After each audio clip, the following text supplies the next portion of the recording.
Pengurusan kewangan masjid kini lebih mudah. Saksikan tutorial lengkap sistem perekodan kami. Layari pautan untuk video penuh. Langkah ketiga adalah kita akan menyelesaikan tetapan bagi sistem kita. So untuk pergi kepada tetapan, sila klik kepada user dan kita akan memilih tetapan profile. So pada tetapan profile, tuan-puan boleh memilih gambar masjid,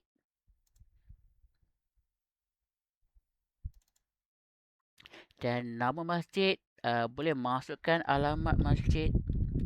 Okay, so semua maklumat ini akan dipaparkan di layar profil masjid.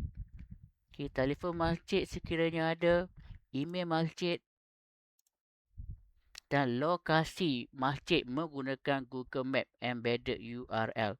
Okay, tuan-puan boleh melihat di sini untuk arahan macam mana untuk kita mendapatkan kod bagi Google Map.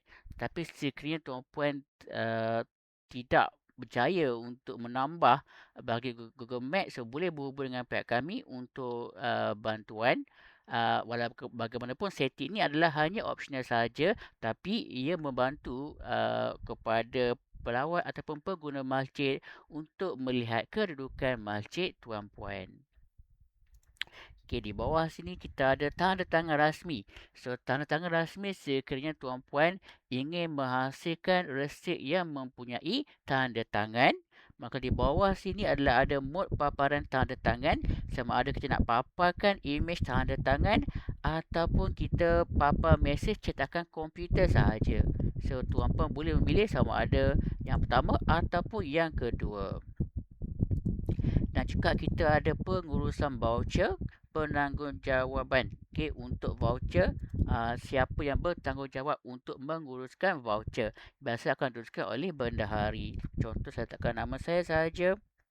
Dan ini pula ialah public page setting. Show kutupan Jumaat Analitik.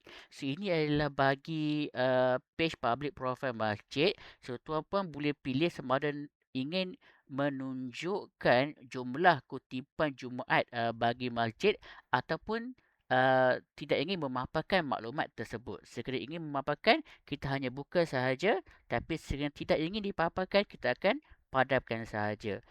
Selepas selesai, boleh tekan simpan perubahan.